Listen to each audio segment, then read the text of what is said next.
पास 10 topics आते हैं और आपको ये भी पता है कितने क्वेश्चंस आते हैं, 50 क्वेश्चंस होते हैं। और एक क्वेश्चन कितने नंबर का आता है? 2 नंबर का आता है। तो इस तरीके से आपके जनरल पेपर में हमारे पास 50 क्वेश्चन हैं और एक क्वेश्चन 2 नंबर का है। टोटल हमारा पेपर कितने का हुआ? 100 नंबर का।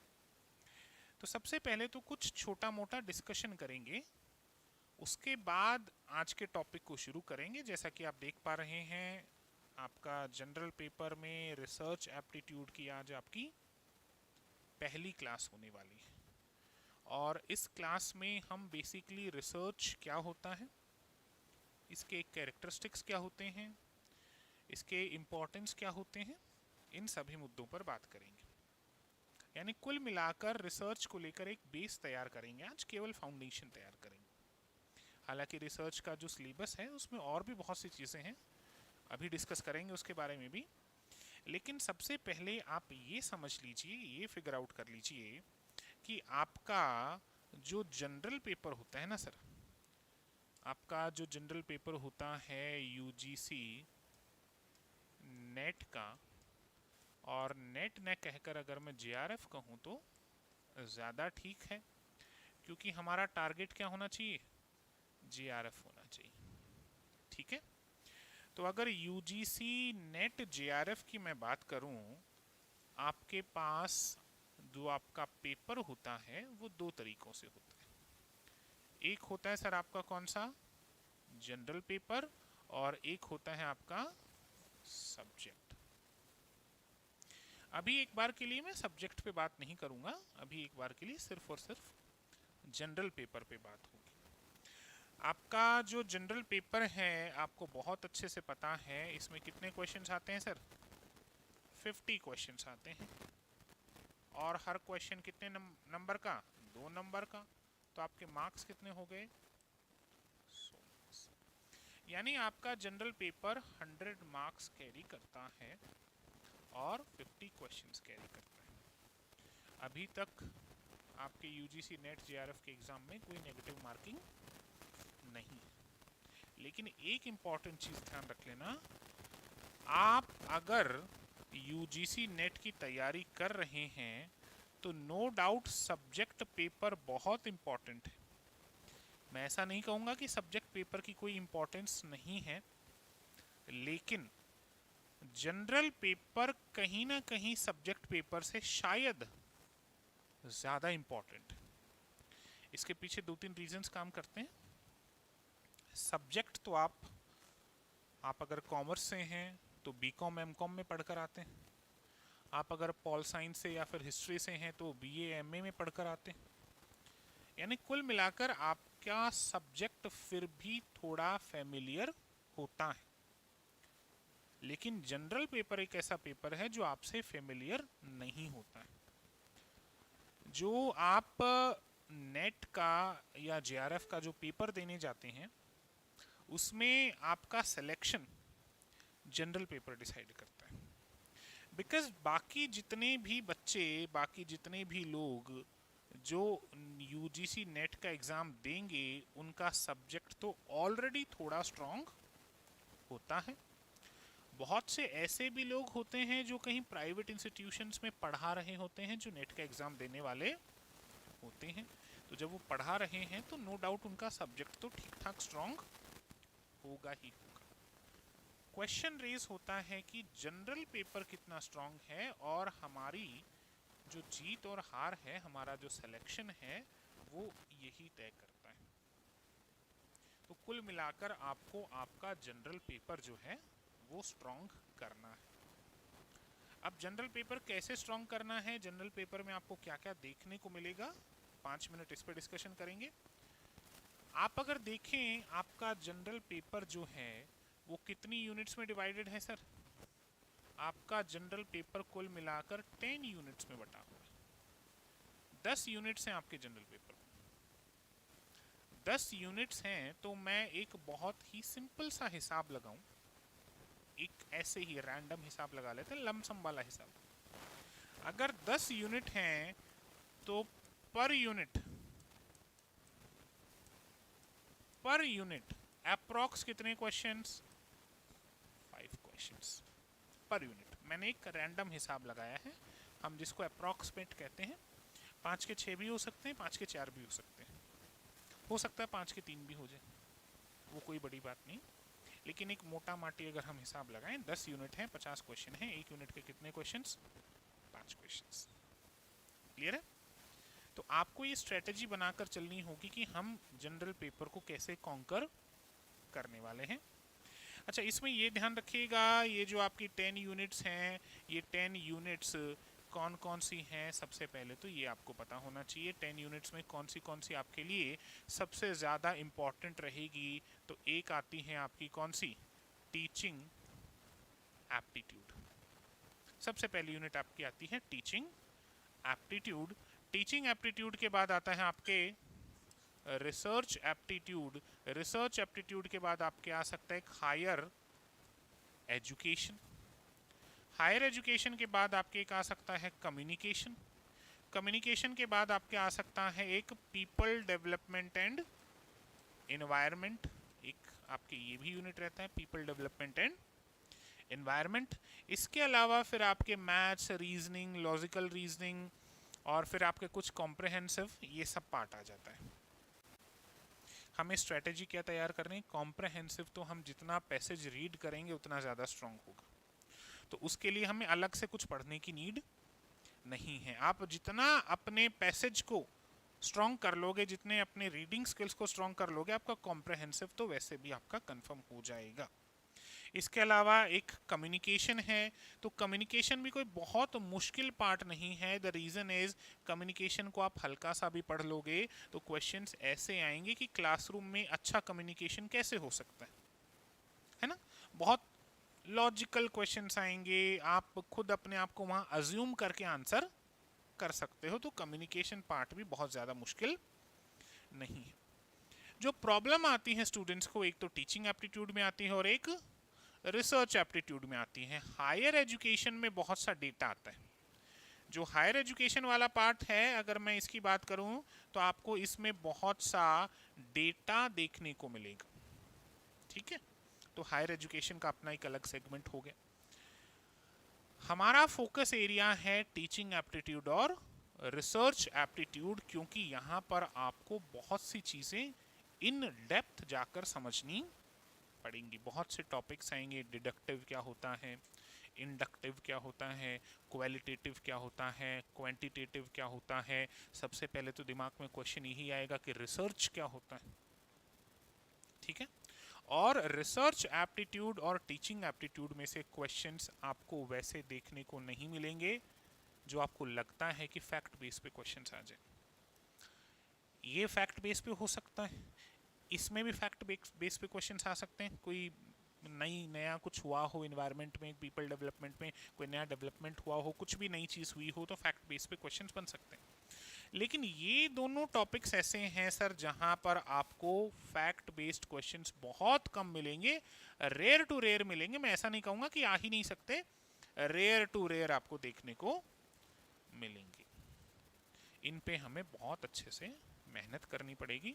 और इन दोनों टॉपिक्स को समझने के लिए मैं आप सबसे एक ही रिक्वेस्ट करूँगा, जितना डिस्कशन और जितना इन्वॉल्वमेंट आप लोग करोगे, ये टॉपिक्स आपको उतने ही ज़्यादा समझ में आएंगे। और इन टॉपिक्स में एक बात और ध्यान रखना, जितना रियल लाइफ या नेचुरल लाइफ के साथ अपने आप को एसोसिएट करने की कोशिश करोगे, आपको ये टॉपिक्स उतने ही ज़्यादा समझ में आने वाले हैं। तो इन दोनों ही टॉपिक्स में इस तरीके से रहना क्लास में जैसे हम डिस्कशंस कर रहे हैं। मैं ये दो टॉपिक्स आपको पढ़ाऊंगा नहीं, इन दो टॉपिक्स में हम बातें करेंगे, डिस्कशंस करेंगे। ठीक है, तो इस तरीके से हम टारगेट करके चल रहे हैं कम से कम 10 नंबर, नहीं तो इसमें से 8 नंबर तो हमारे हों, है ना? ठीक है, एक चीज़ हमेशा ध्यान रखिएगा, मैं यूजीसी नेट की ही बात नहीं कर रहा, दुनिया में कोई भी एग्ज़ाम, दुनिया तो छोड़िए इंडिया में कोई भी एग्ज़ाम, अगर आप 100 क्वेश्चंस की तैयारी करके गए हो तो देखिएगा 5 से 6 क्वेश्चंस आपको हमेशा ऐसे मिलेंगे जो शायद पहले कभी देखे नहीं आपने, जिनके बारे में क्लासरूम्स में कभी बात, जिनको लेकर कभी कोई PYQ या MCQ सॉल्व नहीं करवाया गया हो। तो इतना मानकर चलिए 2 से 5 क्वेश्चंस आपको ऐसे जरूर देखने को मिलेंगे कि जो बिल्कुल ही ऐसा लगे सर ये क्या हो गया, तो उतनी हम गुंजाइश लेकर चलते हैं। लेकिन फिर भी हमें एक अच्छा खासा स्कोर करना है, और मेरी तरफ से आप लोगों के लिए जनरल पेपर का टारगेट है 40। अगर करें तो बहुत शानदार, अदरवाइज 35 प्लस तो आपको रखना ही होगा, तब कहीं ना कहीं जाकर आपका ये जो सब्जेक्ट वाला पार्ट है ये बैलेंस हो पाएगा। ठीक है, तो टारगेट लेकर चले 40। डन। अब हम सबसे पहले हमारा टॉपिक शुरू करते हैं, और हमारा टॉपिक शुरू होगा आज का रिसर्च एप्टीट्यूड से। ठीक है, पहले मैं थोड़ा सा रिसर्च एप्टीट्यूड के बारे में, इसके सिलेबस के बारे में हल्का सा डिस्कशन कर लूँ कि रिसर्च एप्टीट्यूड में हमें बेसिकली किन किन मुद्दों पर बात करनी है, कौन से डिस्कशंस करने हैं, क्या क्या इसमें हम बात करेंगे, कैसे हम इस पूरी क्लास को चलाने वाले हैं, कैसे आपकी ये पूरी क्लास होने वाली है। डन। चलिए, तो हम शुरुआत करेंगे हमारे 5 मार्क्स के लिए। Will start for R 5 marks, 5 marks. इसके लिए हमें शुरुआत करनी है आज। और देखिए 5 मार्क्स कम नहीं होते। आप नेट का एग्जाम देने जा रहे हैं, बहुत बार मैंने स्टूडेंट से ये सुना है सर पॉइंट से रह गए वरना जेआरएफ हो जाता, और मैं सच कहूँ ये पॉइंट्स बहुत परेशान करते हैं। एक ऐसा स्टूडेंट जिसको पता है कि फेल ही हुए हैं, नेट हुआ ही नहीं, 10-20 नंबर कम पड़ गए, उस बच्चे को लेकर ज़्यादा दुख नहीं होता, कहीं ना कहीं संतुष्टि हो जाती है। लेकिन ऐसा बच्चा जो आकर जब कहता है कि सर अगर एक क्वेश्चन और सही हो जाता तो जेआरएफ हो जाता, सर एक क्वेश्चन और सही हो जाता तो नेट हो जाता, वो बड़ा एक खराब लगता है। नो डाउट बहुत खराब लगता है, जितना खराब बच्चे को नहीं लगता उससे ज़्यादा खराब टीचर्स को लगता है। तो हमें 5 मार्क्स को कम नहीं समझना, इम्पॉर्टेंट है, हम जहाँ से छीन सकेंगे वहाँ से छीन लेंगे। ठीक है, बात करते हैं। देखो रिसर्च में आपको बेसिकली पढ़ना क्या क्या है।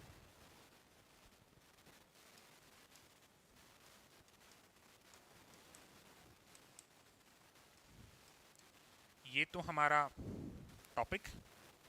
अब मैं इसके आगे एप्टीट्यूड वर्ड यूज नहीं करूंगा। एप्टीट्यूड का मतलब होता है कैपेसिटी, क्षमता आपकी। तो बार बार हम रिसर्च एप्टीट्यूड बोलने की बजाय सीधा सीधा हम कहेंगे रिसर्च हमारा टॉपिक।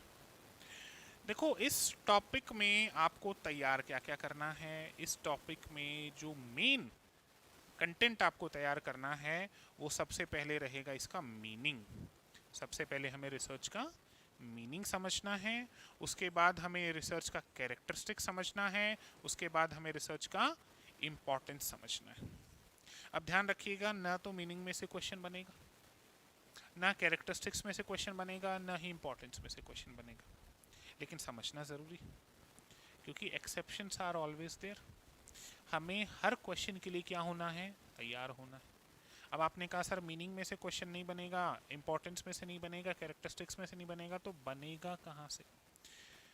रिसर्च एप्टीट्यूड को लेकर मैंने जितना देखा है, जितना स्टडी किया है, क्वेश्चंस बनते हैं इसके टाइप से। सबसे important part, types of research, methods of research, process of research. इन 3 को ऐसा तैयार कर लो, मैं कह रहा हूँ रिसर्च के अगर 5 क्वेश्चन आए तो उनमें से 3 क्वेश्चन तो आपको यहीं से देखने को मिल जाएंगे। अच्छा, फिर इसके बाद रिसर्च में हम इसका आईटी में क्या उपयोग हो सकता है, यूज़ हो सकता है, हम थीसिस कैसे लिख सकते हैं, वो एक अलग सेक्शन हो जाता है। लेकिन जो मुझे लगता है जो कोर कंटेंट है रिसर्च के क्वेश्चंस का, वो टाइप्स और मेथड्स और प्रोसेस। हमें इन तीनों को तो बहुत सिंसियरली और बहुत अच्छे से तैयार करके जाना है, इसमें कोई दिक्कत नहीं। और रिसर्च के टाइप्स में नो डाउट मैं किसी को डिमोरलाइज करने की बात नहीं कर रहा, ओवर कॉन्फिडेंस भी अपने आप में बहुत ख़राब होता है। रिसर्च के टाइप्स में हमें मेहनत लगेगी, आपका दिमाग खुल जाएगा, दिमाग खिल जाएगा, सर ये भी होता है क्या, ये भी कोई चीज़ होती क्या, इस पॉइंट ऑफ व्यू से, इस पर्सपेक्टिव से तो हमने कभी चीज़ों को सोचा ही नहीं था। ठीक है, ये आप ध्यान रखना, टाइप्स, मेथड्स और प्रोसेस, जितना हो सके इस पे अपना एफर्ट्स लगा देना, चाहे 2-2 घंटे इसके क्वेश्चन सॉल्व करना। और रिसर्च में ध्यान रखना, जितने क्वेश्चंस प्रैक्टिस करोगे उतना आपका आंसर ज़्यादा अच्छा आता जाएगा। बहुत से क्वेश्चंस प्रैक्टिस करना। यहाँ से क्लासेस की तरफ से आपको रिसर्च एप्टीट्यूड के लगभग 500 प्लस क्वेश्चंस, मैं कह रहा हूँ 1000 के आसपास क्वेश्चंस, जिसमें PYQs, MCQs सब इंक्लूडेड मिलेंगे आपको। जितना हो सके उन क्वेश्चंस को सॉल्व करें। तो शुरू करें। चलिए, ये कुछ बेसिक इंट्रोडक्शन था हमारा रिसर्च को लेकर। अब हम शुरुआत करते हैं हमारे टॉपिक से, रिसर्च से। ये 5 मार्क्स सबको दिमाग में बैठ गया? ठीक। देखो, सबसे पहले तो हम इस पूरे यूनिट को छोटे छोटे सेक्शंस में डिवाइड करेंगे। आज की क्लास में हम केवल और केवल इसका मीनिंग समझने की कोशिश करेंगे। और मैं आप सबसे रिसर्च में एक रिक्वेस्ट ये करूंगा कि भागना मत रिसर्च में। रिसर्च कोई ऐसा टॉपिक नहीं कि A+B+C या फिर APPLE, एप्पल एप्पल मानी सेव आपने कर लिया, नहीं। रिसर्च के लिए चाहिए आपको फिलॉसफी, रिसर्च के लिए चाहिए आपको दर्शन का ज्ञान, रिसर्च के लिए चाहिए आपको चीज़ों को समझने की गहराई। ठीक है? हमें बहुत से डेटा पढ़ने पड़ेंगे, हमें टाइप्स ऑफ डेटास पढ़ने पड़ेंगे। तो रिसर्च के पूरे टॉपिक में आप धैर्य बनाकर चलें। सबसे पहले मैं इस टर्म से ही शुरू करता हूं। ये जो टर्म आपके सामने है, रिसर्च, अगर मैं इसको बहुत सही से देखूं तो रिसर्च सर 2 पार्ट से मिलकर बना है। एक पार्ट है री और एक पार्ट है सर्च। देखो, हिंदी मीडियम से जो है, मैं क्लियर कर दूं, रिसर्च को हिंदी में या तो शोध कहा जाता है या फिर अनुसंधान कहा जाता है।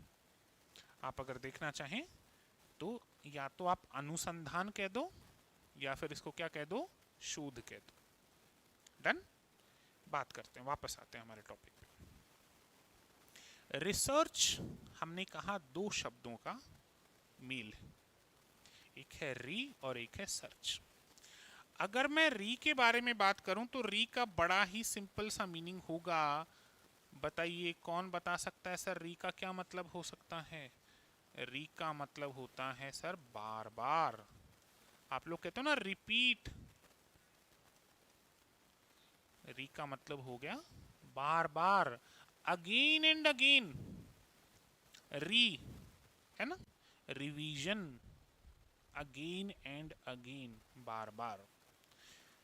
सर री का मतलब तो हो गया बार बार, तो सर्च का मतलब क्या हो गया? सर सर्च का मतलब हो गया खोज। सर्च का मतलब हो गया खोज, ढूंढना, टू फाइंड आउट समथिंग, है ना। तो रिसर्च को अगर हम एक जगह रखकर इसका मीनिंग समझने की कोशिश करें तो इसका मीनिंग बड़ा सिंपल आएगा, किसी चीज को बार बार खोजना। अच्छा, एक बात बताओ, सबसे पहला क्वेश्चन दिमाग में आता है कि हम किसी पॉइंट को, किसी चीज को, किसी डेटा को या किसी भी टॉपिक को बार बार क्यों खोजते हैं? बार बार खोजने का रीजन इन्होंने बताया सर गहराई से। अच्छा, गहराई से जानकर क्या कर लोगे? क्या हो जाएगा गहराई से जानकर? ठीक है, कमियां दूर कर सकते हो। एक और बड़ा इंपॉर्टेंट पॉइंट आता है, गहराई से जानने से हमारा ज्ञान बढ़ता है और किसी विषय के बारे में अगर हमें बहुत गहराई से जानकारी है तो उस चीज को हैंडल करना हमें ज्यादा बेहतर आता है, उस चीज का यूज बहुत बेहतर हो सकता है, यूटिलाइजेशन बहुत ज्यादा हो सकता है। जैसे हमने कहा कि सर कोई इंडिविजुअल है, ये ऐसा बिहेवियर करता है, तो आप क्या करेंगे? उसको बार बार देखेंगे कि अच्छा और क्या रीजन है, और क्या रीजन है, इससे ज्यादा और क्या है, फिर क्या है, फिर क्या है, फिर क्या है। जब तक आपके पास कुछ भी रिमेनिंग न रह जाए तब तक आप ढूंढने की कोशिश करेंगे। ताकि किसी भी सब्जेक्ट, किसी भी टॉपिक के बारे में आपके पास कंप्लीट नॉलेज हो जाए। अब दूसरा बिंदु ध्यान रखना, इस दुनिया में कंप्लीट नॉलेज किसी टॉपिक के बारे में किसी के पास नहीं। अगर मैं आपको रिसर्च पढ़ा रहा हूं तो मैं ये कहूं कि I am the professor of research, ये गलत स्टेटमेंट। मैं कहूंगा I am the student of this subject. आप भी स्टूडेंट हैं, मैं भी स्टूडेंट हूं। आप में और मुझ में इतना फर्क है कि मुझे आपके कंपैरेटिवली थोड़ा ज्यादा पता है। यानी किसी भी टॉपिक के बारे में 100% अगर कोई इंसान कहता है कि मुझे इस टॉपिक पे 100% पता है, गलत स्टेटमेंट। या तो ओवर कॉन्फिडेंस है, या फिर कई बार लोग खुद को ज़्यादा दिखाने के लिए ऐसा बोल देते हैं।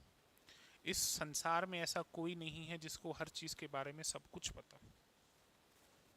आपकी सोच से परे है दुनिया, बहुत अलग।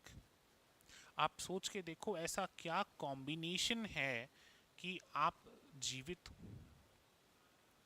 ग्रेविटी का भी रोल है इसमें, ऑक्सीजन का भी रोल है इसमें, कार्बन डाइऑक्साइड का भी रोल है इसमें, मौसम का भी रोल है इसमें। अगर हल्का सा भी इम्बैलेंस हुआ, धरती खत्म। तो कहां तक जाओगे आप सोचने के लिए? किसको पता था एक दिन हम शैम्पू से मोटरसाइकिल और गाड़ियां धोएंगे? धोते ना शैम्पू से। किसी ने सबसे पहले खोजा ही होगा ना कि सर शैम्पू से आप बाइक भी धो सकते हो। ये जो छोटे छोटे शैशे आप मार्केट में मिलते हैं, करते हैं, आप इससे बाइक भी धो सकते हो। अभी उनको बोलते हैं तो कर जाएंगे, चिंता मत करो ना। लेकिन एक बात बताओ, क्या शैम्पू से सिर्फ बाइक ही धुल सकती, कुछ और नहीं हो सकता क्या? बहुत कुछ हो सकता जो हम अभी नहीं जानते। उसको जानना ही क्या है? रिसर्च। यानी आप उस शैम्पू को बार बार रिपीटेड मोड पे उस पे स्टडी किए जा रहे हो ताकि आपको उसके बारे में जितना हो सके उतना पता चल जाए। मैं केवल टेंटेटिव एग्जांपल दे रहा हूं, इसका रियल लाइफ से कोई लेना देना नहीं है। हो सकता है कल को ये पता चले कि शैम्पू को पिया भी जा सकता है, इससे आपके बॉडी में जो एंटीऑक्सीडेंट या जो भी कुछ है वो खत्म हो सकता है, जर्म्स खत्म हो जाए। मेरी इस बात को रियल मत मान लेना और घर जाकर इसका कोई प्रयोग मत कर लेना। मैं एक एग्जाम्पल दे रहा हूं कि हो सकता है कल को हमारे पास स्टडी में कुछ ऐसा आ जाए। तो अभी तक तो नहीं आया ना, यानी अभी तक उस टॉपिक के बारे में जानना बहुत बाकी है। और इंसान कैसा होता है? क्यूरियस। जब तक किसी टॉपिक के बारे में हमें डिटेल में नहीं पता हो तब तक हम काम नहीं, और क्यूरियस होना ही नहीं, हमें सरवाइव करना है तो भी बहुत सी चीजों के बारे में हमें जानना है। एक बात बताओ, मैं बहुत बेसिक बात करूं, जब भी हमारे घरों में गैस की प्रॉब्लम होती है, हमें पेट दुखता है, एसिडिटी की प्रॉब्लम होती है, तो मैंने ये सुना है कि अजवाइन, उसके साथ थोड़ा सा नमक, आप वो खाइए या पानी के साथ पीजिए, गैस की प्रॉब्लम से आपको रिलीज मिल जाएगी। तो किसी ने तो पहले ढूंढा होगा ना।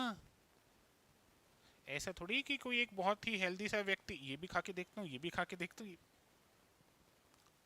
आप देखिए रिसर्च का फायदा आपको मिल रहा है, तो रिसर्च का फायदा आगे की जनरेशन्स को मिलता है। ठीक है, अच्छा, ये तो एक बेसिक इंट्रोडक्शन हुआ रिसर्च का। अब हमें इस टॉपिक में आगे कैसे चलना है ये सुनिएगा। आपको कंटेंट मिलेगा बुकलेट में, जो भी हम बातें डिस्कशन में ले रहे हैं सारी बातें तो नहीं होंगी। अब वो शैम्पू वाला एग्जाम, अजवाइन वाला एग्जाम तो आपको बुकलेट में नहीं मिलने वाला, ये तो हमारा डिस्कशन है। लेकिन जो बेसिक्स हैं वो सब मिल जाएंगे। आपको नोट डाउन करते हुए चलना पड़ेगा। नोट डाउन सब कुछ नहीं करेंगे, जो जो जो इंपॉर्टेंट है, टू द पॉइंट चीज़ें आप नोट डाउन करेंगे। वो नोट डाउन आप इसलिए करेंगे क्योंकि आपके एंड टाइम पे रिवीजन में बड़ा काम आने वाला है। वैसे तो आप लोगों के लिए बुलेट नोट्स भी तैयार किए गए, आपके मेन कंटेंट का भी छोटा पार्ट, बिल्कुल बुलेट नोट्स, पावर नोट्स। लेकिन मैं ये मानकर चलता हूँ कि जो आप लिखते हैं वो आपकी एसेट होती है वो आपकी मेमोरी में जाता है। ठीक है, चलिए तो सबसे पहले इसके मीनिंग को समझने की कोशिश करते हैं, जिसके ऊपर हमने बहुत देर तक अभी डिस्कशन किया है। Research is a logical and systematic search for new and useful information on a particular topic. यानी सबसे पहला पॉइंट आपको क्या नोट करना है, रिसर्च क्या है, लॉजिकल एंड सिस्टमैटिक सर्च है सर। रिसर्च तो आपकी logical and systematic search, Hindi में क्या कहोगे, तार्किक और व्यवस्थित खोज। किसी भी चीज को लेकर जब आप तार्किक और व्यवस्थित रूप से खोज करते हैं तो उसे ही क्या कहा जाता है, रिसर्च कहा जाता है। मीनिंग क्लियर है सबको? अच्छा, ये किसमें यूजफुल हो सकती है? For new and useful information on a particular topic, ताकि आपको किसी पर्टिकुलर टॉपिक पर क्या मिल जाए, नॉलेज मिल जाए, इंफॉर्मेशन मिल जाए। अच्छा, इंफॉर्मेशन लेकर क्या करोगे, डील करोगे चीजों को, है ना। इंफॉर्मेशन मिलेगी तभी तो आगे आप चीजों को अप्लाई कर पाओगे। ठीक है, तो सबसे पहले आपको जो पॉइंट नोट करना है इस पूरी लाइन में से वो इतना सा ही है कि it is a logical and systematic search. बस इतना सा नोट करिएगा, बिल्कुल स्मार्ट नोट होना चाहिए, कुछ भी कंफ्यूजिंग नहीं, कुछ भी रिपीटेड नहीं, कुछ भी ऐसा नहीं कि जो आपको पढ़ने में बाद में बहुत दिक्कत आए। बिल्कुल स्मार्ट तरीके से आप नोट करेंगे, लॉजिकल एंड सिस्टमैटिक सर्च होनी चाहिए।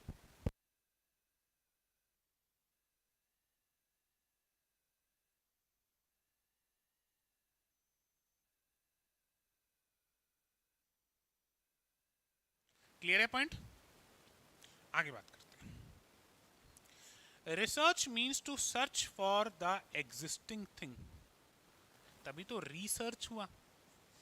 जो एग्जिस्टिंग थिंग है उसी के बारे में रिपीटेड मोड पे सर्च करना is research existing thing something that remains unknown to us, जो हमारे लिए अननोन है लेकिन एग्जिस्ट तो कर रही। Research means finding out something new on A topic that already exist. तो आपको नोट क्या करना है यहां से वो सुनिएगा, आप इतना सा नोट कीजिएगा, research means finding out something new on a topic that already exist. यानी एक ऐसा विषय जो पहले से है उसके बारे में कुछ नया खोजना ही क्या है, रिसर्च। एक ऐसा विषय जो पहले से है उसके बारे में कुछ नया खोज लेना ही क्या हो गया सर, रिसर्च हो गया। यहां तक सब कनेक्ट कर रहे हैं? डन। रिसर्च देखना, जैसे जैसे हम रिसर्च में आगे बढ़ते जाएंगे मैं ये भी बता दूं क्या क्या प्रॉब्लम्स हमें फेस करने को मिलेंगे। हमारे अंदर मोनोटोनी आने लगेगी, सर ये तो सेम सा ही लग रहा है, सामान्य से विशिष्ट, विशिष्ट से सामान्य, general to specific, specific to general, क्या है ये, क्या इंडक्टिव है, क्या डिडक्टिव है, ये तो अजीब सा हो रहा है। सूरज के बाहर सारे ग्रह चक्कर लगाते हैं, ये सामान्य बात है, लेकिन पृथ्वी भी चक्कर लगाती है, विशिष्ट बात है ना। ऐसे टॉपिक्स देखने को मिलेंगे, तो इसमें बिल्कुल टू द पॉइंट चलना पड़ेगा। आपने ये देख लिया, research means finding out something new on a topic that already exist. अब नहीं लिखना, पहले सुनना है। It is a searching process for finding new information about the things we already know. क्या चाहिए सर हमें, न्यू इंफॉर्मेशन चाहिए। मैंने आपको शैम्पू का एग्जांपल दिया, अब शैम्पू को लेकर सर मुझे न्यू इंफॉर्मेशन चाहिए ताकि मैं चीज़ों को और बेहतर तरीके से यूटिलाइज कर सकूं। अब देखो, जैसा आपको पता होगा, बहुत अच्छे से पता होगा कि आज के दिन पेट्रोलियम की क्या वैल्यू, बहुत ज़्यादा वैल्यू। पेट्रोलियम में जब वर्ड यूज़ करता हूँ इसका मतलब पेट्रोल और डीजल, आप ऑयल मान लो, एक तरीके से क्रूड ऑयल मान लो। ये जितने भी गल्फ कंट्रीज़ हैं ये इतने पैसे वाले कैसे हो गए सर? क्योंकि इनके यहाँ क्रूड ऑयल के भंडार हैं, और क्रूड ऑयल आज के दिन इंटरनेशनल लेवल, आप ये कह सकते हैं दुनिया को चलाने के लिए तेल चाहिए। जिस दिन तेल नहीं होगा ट्रांसपोर्टेशन रुक जाएगा, जिस दिन तेल नहीं होगा एविएशन, ये आपका हवाई जहाज ये रुक जाएगा, जिस दिन तेल नहीं होगा आपकी फैक्ट्रीज रुक जाएंगी, पावर नहीं जनरेट होगी। पावर भी तो जनरेट होती। अच्छा, पावर जनरेशन का एक और तरीका, कोयला, कोल से पावर जनरेट होती। लेकिन ये जितने भी रिसोर्सेस हैं ये सब स्केयर है। स्केयर यानी जो जल्दी ख़त्म होने वाले हैं। एक समय ऐसा भी आएगा जब धरती पर कोल होगा ही नहीं। कहाँ से इलेक्ट्रिसिटी जनरेट करोगे? कहाँ से ये एसी, ये पंखे, ये डिजिटल बोर्ड कहाँ से चलाओगे? How will you survive? एक समय ऐसा भी आएगा जब पेट्रोलियम ख़त्म हो जाएगा। बड़ी डरावनी सच्चाई। तो इसका सॉल्यूशन तो करना होगा ना। तो साइंटिस्ट क्या कर रहे हैं? रिसर्च कर रहे हैं। और रिसर्च करते करते साइंटिस्ट यहाँ तक तो पहुँच गए कि इलेक्ट्रिसिटी जनरेट करने के लिए केवल थर्मल एनर्जी ही ज़रूरी नहीं है, हाइड्रो एनर्जी भी काम करती है। यानी पानी से भी बिजली बनाई जा सकती है ना। इसके अलावा ये जो परमाणु आप जिसको कहते हैं, न्यूक्लियर प्लांट्स, यहाँ से भी बिजली जनरेट होती है। तो अगर इन केस इन फ्यूचर अगर ये कोल ख़त्म भी हो गया तो हमारे पास पावर का, एनर्जी का ऑल्टरनेटिव सोर्स होगा। ये कैसे पता चला? रिसर्च करके पता चला। आजकल लोग रिसर्च कर रहे हैं कि पेट्रोल डीजल का सब्स्टिट्यूट क्या हो सकता है।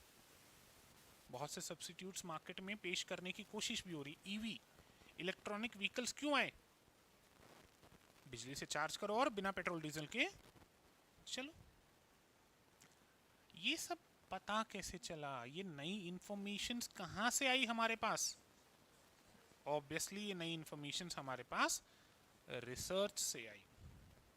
अच्छा, रिसर्च को हम साइंटिफिक एग्जामिनेशन भी कह सकते हैं। इसको ज़रूर नोट कीजिएगा। It is a scientific examination. बस इतना सा लिखना, it is a scientific examination. कैसा एग्जामिनेशन है सर?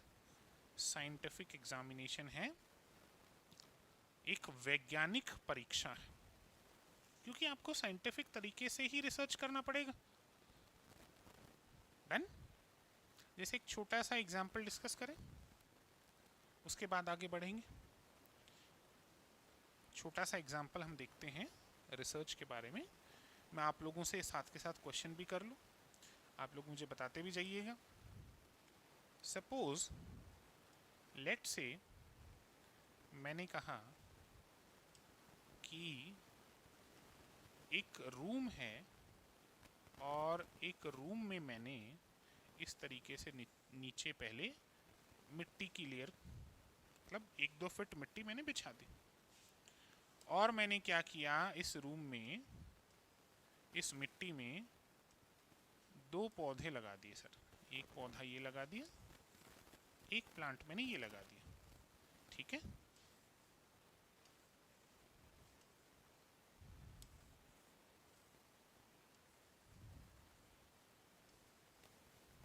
फ्लावर भी बनाऊं क्या? ठीक।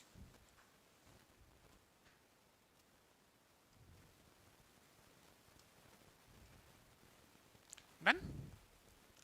Looking nice. फिर मैंने क्या देखा सर, यहां पर एक विंडो है। There is a window here, और विंडो में से मैंने देखा कि बाहर सूरज निकलता है। सूरज थोड़ा सा टेढ़ा मेढ़ा बन गया, कोई बात नहीं, आपको उससे कोई लेना देना नहीं है। ये सूरज। मुझे ये बताइए, मैंने ये नोटिस किया कि ये जो प्लांट ए है ये ज़्यादा ग्रो कर रहा है और प्लांट बी है ये कम ग्रो कर रहा है। क्या रीज़न हो सकता है? जबकि मैं दोनों को पानी तो सेम दे रहा हूँ, जबकि मैं दोनों को सेम फर्टिलाइज़र दे रहा हूँ, जबकि दोनों सेम सॉइल में हैं, बट फिर भी end of the day plant A is healthy and plant B is like very बीमार प्लांट। क्या रीजन हो सकता है? Because plant A is getting direct sunlight, और आप सबको पता है कि ग्रीन प्लांट्स फोटोसिंथेसिस करते हैं, जिसको हिंदी में प्रकाश संश्लेषण विधि कहते हैं। और फोटोसिंथेसिस में ये जो प्रोसेस होती हैं इसमें इन्हें सनलाइट की आवश्यकता पड़ती है। इनको पानी चाहिए होता है, कार्बन डाइऑक्साइड चाहिए होता है और सनलाइट चाहिए होती है। अब सनलाइट डायरेक्टली रीच कर रही है इस प्लांट तक, यहाँ तक आते आते अंधेरा हो जाता है।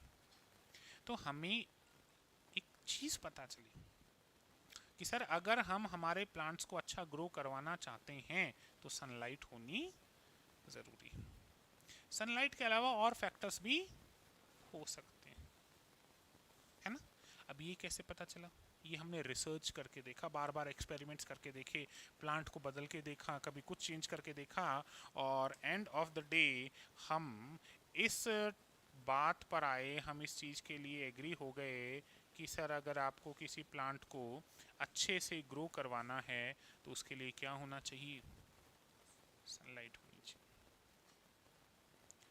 तभी तो आप आगे से आगे चीज़ें कर पा रहे हो। ये क्लियर है? ये हुई है रिसर्च। आप अब इसलिए जानते हो क्योंकि कभी ना कभी किसी ने इसके ऊपर क्या किया था? रिसर्च की। अभी ये चीज़ आपके लिए बहुत कॉमन है, लेकिन सबसे पहले तो कॉमन नहीं थी ना। तो एडिशनल इंफॉर्मेशन हमने गैदर की। It can also be referred as to, इसको एक और नाम से जाना जा सकता है, खोज की यात्रा।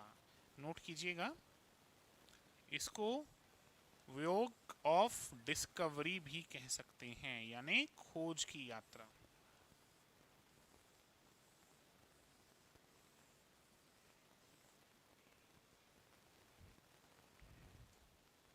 ठीक है, आज का आप लोगों का होमवर्क है डिस्कवरी क्या होती है इसका मीनिंग पता करके आना है। शाम को आपको टेलीग्राम ग्रुप पे मिल जाएगा मीनिंग, लेकिन आज आपको थोड़ा सा कष्ट करना पड़ेगा कि व्हाट इज डिस्कवरी। ये जो शब्द डिस्कवरी है ये क्या होता है सर? ठीक है, आगे बात करते हैं। According to American sociologist Earl Robert Babbie, what's a cool name, Earl Robert Babbie, ये क्या कहते हैं?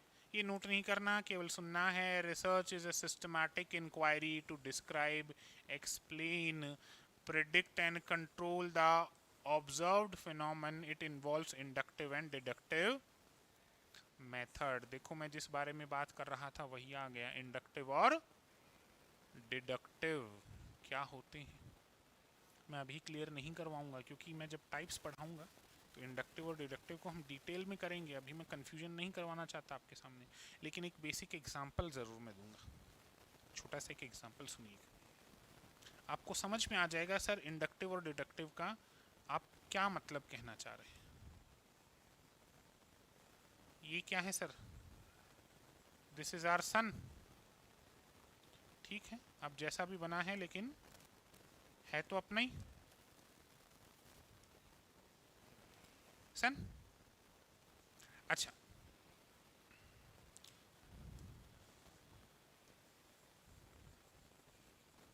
ये क्या है? हमारी अर्थ। लेट से वैसे तो मर्क्यूरी जो है वो अर्थ से छोटा होता है, लेकिन फिर भी मैंने मर्क्यूरी को अर्थ से बड़ा बना दिया। आप साइज में परेशान मत हो ना। दूसरा प्लैनेट है, लेट से हमारा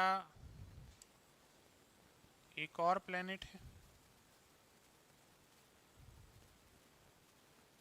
और इसके बाहर से तो रिंग भी है। अब एक चीज देखिए, मैंने कहा ये जो आपका अर्थ है ना, ये क्या करती है सर? सूरज का चक्कर लगाती है। मैंने कहा ये प्लेनेट भी क्या करता है? हमने कहा ये प्लेनेट भी क्या करता है? सूरज के चक्कर लगाते हैं। हमने दो चीजें की, एक हमने की सामान्य से विशिष्ट और एक हमने की विशिष्ट से सामान्य, general to specific, specific to general. General मैंने कहा कि जितने भी प्लांट्स होते हैं, सॉरी जितने भी प्लैनेट्स होते हैं वो सब सूरज का चक्कर लगाते हैं, ये जनरल बात। अब स्पेसिफिक पे कैसे जाएंगे? आपने चेक किया कि सर क्या अर्थ सूरज का चक्कर लगाती है? बोले हाँ सर लगाती है। तो आप कहाँ हो गए? जनरल से स्पेसिफिक की तरफ। मैंने कहा सभी कुत्ते भौंकते हैं, ऑल डॉग्स बार्क्स, ये जनरल थ्योरी होगी। अब इन्होंने क्या किया, अपने घर पे एक पालतू कुत्ता है इनके, उसको सुना कि ये भौंकता है क्या, वो स्पेसिफिक हो गया। तो इस अप्रोच में हम कहाँ गए? जनरल से स्पेसिफिक में गए। अच्छा, एक और दूसरी अप्रोच, मैंने कहा the earth orbits the sun, specific, the earth orbits the sun. तो आपने इसके बेस पे एक थ्योरी बना ली कि all planets orbits the sun. आपने कहा the earth orbits the sun, the Mercury orbits the sun, the Venus orbits the sun, the Uranus orbits the sun, the Pluto, अभी तो खैर प्लूटो को तो हमने प्लैनेट से ही बाहर निकाल दिया, लेकिन फिर भी चलो मान लो example, the Pluto orbits the sun. आपने एक एक स्पेसिफिक को देखा, अर्थ को देखा, मर्क्यूरी को देखा, यूरेनस को देखा, सैटर्न को देखा, वीनस को देखा, प्लूटो को देखा, और आपने इन सब के बेस पे एक जनरल थियरी क्रिएट कर दी कि ऑल प्लैनेट्स ऑर्बिट्स द सन। इनके घर पे पालतू कुत्ता है, मेरे पास पालतू कुत्ता है, इनके घर पे पालतू कुत्ता है, इन्होंने देखा हमारा कुत्ता भौंकता है, मैंने देखा हमारा कुत्ता भौंकता है, इन्होंने देखा हमारा कुत्ता भौंकता है। स्पेसिफिक हमने क्या बना दिया? ऑल डॉग बार्क्स, है ना? इनके घर पालतू बिल्ली है, मेरे घर पालतू बिल्ली, इनके घर पालतू बिल्ली है, मेरी बिल्ली म्याऊ करती है, इनकी बिल्ली म्याऊ करती है, इनकी बिल्ली म्याऊ करती है। स्पेसिफिक, जनरल क्या बना दो? ऑल बिल्ली म्याऊस। तो ये है सर इंडक्टिव और डिडक्टिव, आगे पढ़ेंगे हम, मैं अभी कंफ्यूजन में नहीं लाना चाहता आपको, लेकिन आप ध्यान रखना आगे इस टॉपिक को भी हमें कवर करना है। चलिए, बस डेफिनेशंस में हम बहुत ज़्यादा डिटेल में नहीं जाएंगे, because I don't think so कि एग्जामिनर डेफिनेशंस पूछने बैठेगा। एग्जामिनर पूछेगा टाइप्स, एग्जामिनर पूछेगा मेथड्स। चलिए सीधा सीधा हम चलते हैं, डेफिनेशंस को छोड़ते हुए, बाईपास करते हुए, लेकिन ये ध्यान रखना ये सारी डेफिनेशंस आपकी बुकलेट में अवेलेबल हैं, ठीक है? तो हम आगे चलें तो इन सभी डेफिनेशन से हमें एक चीज समझ में आती है, it means discovering something new about a topic already known to us where certain fact remain unknown. यानी कुछ तो हमें पता है और कुछ नहीं पता है अभी। दबंग मूवी देखे हो? सलमान खान और मैं एक्ट्रेस का नाम भूल रहा हूँ, सोनाक्षी सिन्हा। सलमान खान का डायलॉग याद है? कुछ दिन हमारे साथ रहिए, आपको सब पता चल जाएगा हम क्यों करते हैं और क्या करते हैं। यानी जो एक्ट्रेस है वो सलमान खान को थोड़ा जानती है, लेकिन बहुत ज़्यादा नहीं जानती। तो टॉपिक्स को के बारे में हमारे पास थोड़ी इन्फॉर्मेशन है, हम वो चीज़ जानना चाहते हैं जिनकी इन्फॉर्मेशन हमारे पास नहीं है। उसके लिए हम क्या करते हैं? रिसर्च करते हैं। चलिए आगे बात करते हैं। Research leads to new contribution to the existing knowledge. Research की वजह से ही आपकी एग्जिस्टिंग नॉलेज में क्या होता है? कंट्रीब्यूशन होता है। क्या आपको पता था प्लूटो एक प्लेनेट है? क्या आपको पता था प्लूटो को हमने प्लेनेटरी जो सिस्टम है उससे बाहर निकाल दिया? हमें इतना तो पता था कि कुछ प्लेनेट होते हैं, हमें इतना तो पता है कि सर अर्थ होती है, नॉलेज है हमारे पास, हम उस नॉलेज बैंक को बढ़ा रहे हैं रिसर्च करके। क्या आपको पता था शैम्पू से बाइक साफ होती? नॉलेज थी थोड़ी शैम्पू के बारे में, अब हमने उसको क्या किया? बढ़ा लिया। It is an investigation of finding solution to scientific and social problem through objective and systematic analysis। यानी देखो रिसर्च का जो एंड ऑब्जेक्टिव होता है सॉल्यूशन फाइंड करना होता है। आप नई नॉलेज क्यों ले रहे हो? ताकि आपके पास क्या हो जाए? सॉल्यूशन हो जाए। रिसर्च कर क्यों रहे हो सर किसी चीज के बारे में? सॉल्यूशन ढूंढने के लिए आप रिसर्च करते हैं। Research can lead to new contribution of existing knowledge. ठीक है, हमें कोई सॉल्यूशन मिल रहा है। In simple terms research refers to a search of for knowledge. It is a scientific and systematic search for information on a particular topic और issue. It is also known as the art of scientific investigation. बस research के बारे में इतना बहुत है। अगर आपने इतना समझ लिया कि रिसर्च होती क्या है, अब चलिए जल्दी से इसके ऑब्जेक्टिव्स को समझ लेते हैं। देखो हालांकि जो मेरा पर्सनल पॉइंट ऑफ व्यू है, रिसर्च के ऑब्जेक्टिव्स को पढ़ाना या पढ़ना कोई बहुत इंपॉर्टेंट भी नहीं है, बट द रीज़न इज़ कि आपके सिलेबस में मेंशन कर रखा है। और अगर सिलेबस में मेंशन कर रखा है और वो ना पढ़ें तो हमारा स्टूडेंट पगला जाता है। Sir syllabus sir. Objectives of research, शोध के उद्देश्य।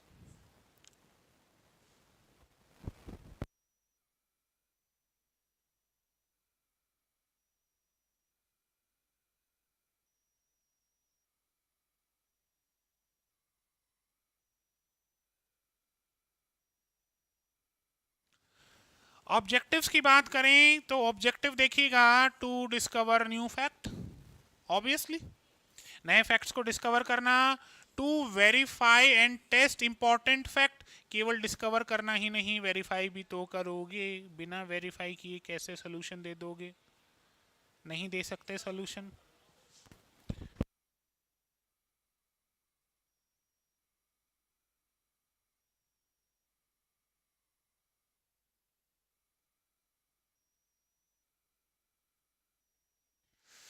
चलो भैया, तो अंततः तुम्हारी बात मानी गई और बड़ा रिसर्च करने के बाद मुझे पता चला कि एसी का स्विच कहाँ है। The objective of finding the AC का switch is to switch off the AC, ताकि प्रॉब्लम का क्या हो जाए? सोल्यूशन हो जाए। ठीक। अगला ऑब्जेक्टिव देखिएगा, to analyse an event process और phenomenon to identify the cause and effect relationship. Cause नहीं है, सॉरी, कॉज है। मैं अति उत्साहित रूप में केस बोल गया, that is not case, it is cause. Cause and effect relationship. अभी थोड़ी देर पहले हमने पौधे वाला एग्जाम्पल लिया था। पौधा, ए पौधा बढ़ क्यों रहा था? What was the cause? The sunlight, है ना? तो हमें कॉज एंड इफेक्ट रिलेशनशिप को भी ढूंढना पड़ेगा। अच्छा, यहाँ एक छोटा सा पॉइंट मैं आप लोगों के साथ डिस्कशन में लेना चाहूंगा। देखिए, there is a room, suppose there is a room and there is a window, there is a window in the room. ठीक है, ध्यान से सुनना इस एग्जाम्पल को। देर आर टू बेड्स,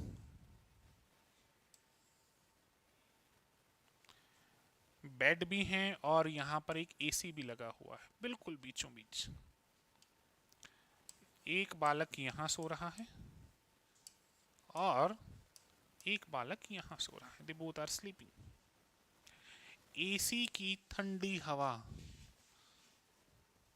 बहुत ठंडी हवा दोनों बच्चों को क्या कर रही है, चिल कर रही है, बिल्कुल दोनों को बराबर एसी की हवा लग रही है। बेड मैट्रेस भी सेम है, कंफर्ट भी सेम है। हम क्या देख रहे हैं, कॉज एंड इफेक्ट, कि अगर हम किसी वेरिएबल में चेंज करें तो इसका इफेक्ट बच्चे की नींद पर कैसा पड़ेगा। मैंने कहा कि जो बच्चा ये है, ये ए बालक है और ये कौन है, बी बालक। अगर केवल ए बच्चे को एसी की हवा लगे, बी को नहीं लगे, तो बी की नींद कम होगी, नो डाउट, गर्मियों में नींद डिस्टर्ब होगी। अगर ए बच्चे का बेड बहुत सॉफ्ट हो और बी बच्चे का बेड बहुत खराब हो, तो ज्यादा नींद किसको आएगी, ए को आएगी। अच्छा, तो कॉज एंड इफेक्ट। हमने कहा दोनों के बेड भी सेम है, दोनों के बेड का कंफर्ट भी सेम है, दोनों को एसी की हवा भी सेम लग रही है, लेकिन there is a dog outside the window and he is continuously barking. रात में पता नहीं इनको क्या हो जाता है, ऐसा कहते हैं रात में इनको आत्माएं दिखती, पता नहीं। मेरी कॉलोनी के कुत्तों के साथ भी यही प्रॉब्लम है। हम जब सुबह सुबह या दोपहर में या शाम को जब निकलते हैं सड़क पे, तो वो आराम से सोए रहते हैं, बढ़िया नींद लेते हैं, और हम ऐसे ही बातें करते हैं कि अभी सो रहा है ये कमबख्त। हम कई बार दिन में उठाते हैं उनको कि भाई उठ जा, वरना तुम रात को नहीं सोओगे। और जैसे ही रात को 2-2:30 बजते हैं, पता नहीं इनके बीच में कौन सा गैंग वॉर होता है, पता नहीं कौन बेवफा निकल गया इनके बीच में, पता नहीं कौन सा ये ड्रग्स की डीलिंग करते हैं, समझ में नहीं आता। इतना भौंकते हैं कि 4 बजे तक भौंकते हैं। हाँ, और जब ऐसे होता ना कि हाँ अब सुबह हो गई, तब चुपचाप हो जाते हैं। There is a dog barking outside the window. मुझे बताओ कौन से बच्चे की नींद ज़्यादा अच्छी रहेगी, द रीज़न कम आएगी। This is cause and effect relationship.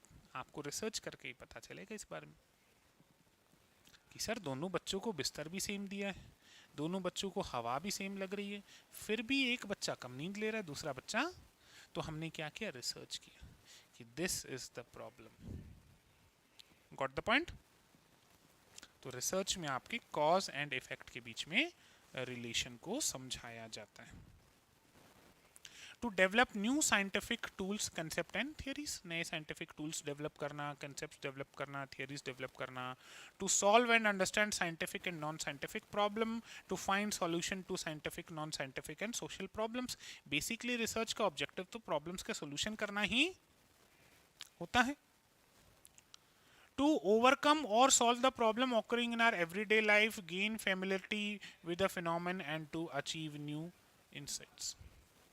जैसे हमारे घर पे लाइट बहुत जाती है ना, हमारा मान लीजिए हमारी कॉलोनी में लाइट बहुत जाती है, तो हम एक टॉर्च लिया है सर।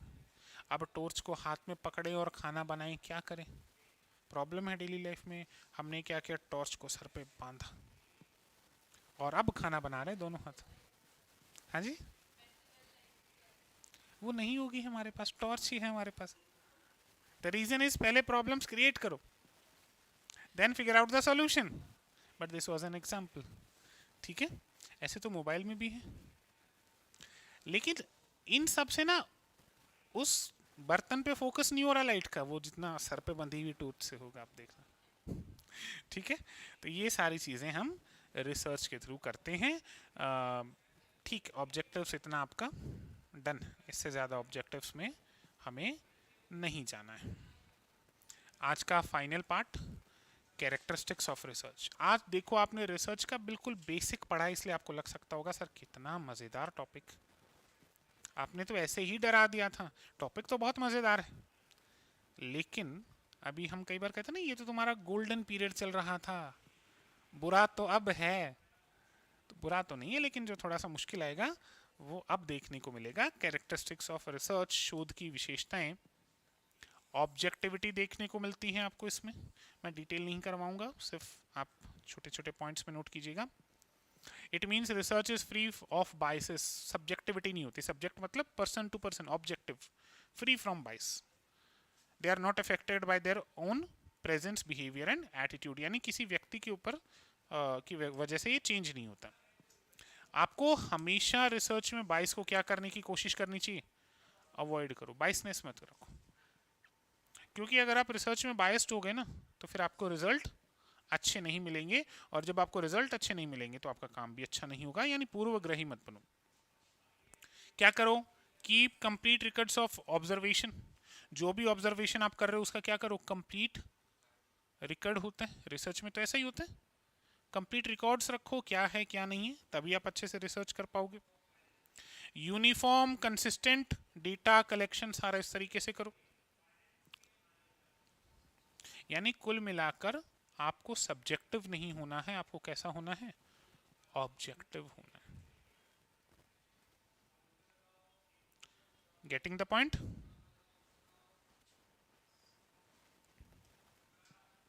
एक्यूरेसी, सटीकता, एक्यूरेसी। इसके अलावा साइक्लिक होती रिसर्च, एक प्रॉब्लम से शुरू करते हैं, सॉल्यूशन फाइंड आउट करते हैं, देखा तो फिर एक नई प्रॉब्लम आ गई, फिर शुरू होते हैं, फिर फाइंड आउट करते हैं, तो ये ऐसे साइक्लिक चलता रहता है ना।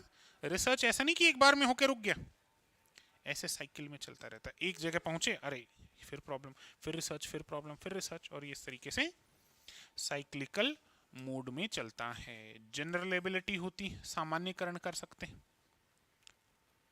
It refers to the degree to which research finding can be applied to a large population. जब तक रिसर्च फाइंडिंग को लार्ज पॉपुलेशन पे आप अप्लाई नहीं करोगे तब तक रिसर्च करने का कोई भी सेंस नहीं बनेगा। क्रेडिबिलिटी, विश्वसनीयता होती, विश्वसनीयता, क्रेडिबिलिटी। इसके अलावा वैलिडिटी, वैलिडिटी यानी वैधता, जितना अच्छा आपका रिसर्च होगा उतना ज्यादा वैलिड वो माना जाएगा, वैलिडिटी।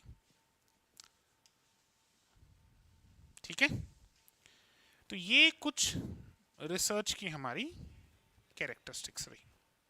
मैं कैरेक्टरिस्टिक्स में बहुत ज़्यादा डीप में नहीं जाऊंगा, because the reason is characteristics से भी क्वेश्चन बहुत कम फ्रेम होते हैं।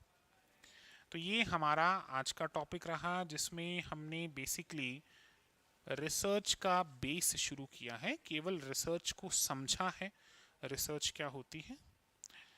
कल से जो आपका टॉपिक स्टार्ट होगा, मतलब जो नेक्स्ट क्लास में आपका टॉपिक रहेगा, आज केवल इंट्रोडक्शन पार्ट था। नेक्स्ट क्लास में आपका जो टॉपिक रहेगा will start with types of research, और टाइप्स ऑफ रिसर्च आपकी लगभग 4-5 क्लासेस में कंप्लीट होगा। और टाइप्स ऑफ रिसर्च में हमें बहुत सी चीज़ें क्लब करके पढ़नी पड़ेंगी, यानी टाइप्स ऑफ रिसर्च भी चलता रहेगा और मेथड्स ऑफ रिसर्च भी साथ के साथ चलता रहेगा। तो एक एक फिनोमेनन पे, एक एक पॉइंट पे हमें डिस्कशन करना है। आज का केवल बेस था कि रिसर्च होता क्या है। आई होप कि रिसर्च का मीनिंग सबको बहुत अच्छे से क्लियर हो गया होगा। बस एक बार मीनिंग समझ लो, फिर आगे का हम टाइप्स के ऊपर डिस्कशन करेंगे। क्लियर है? आज के लिए इतना ही। Thank you so much.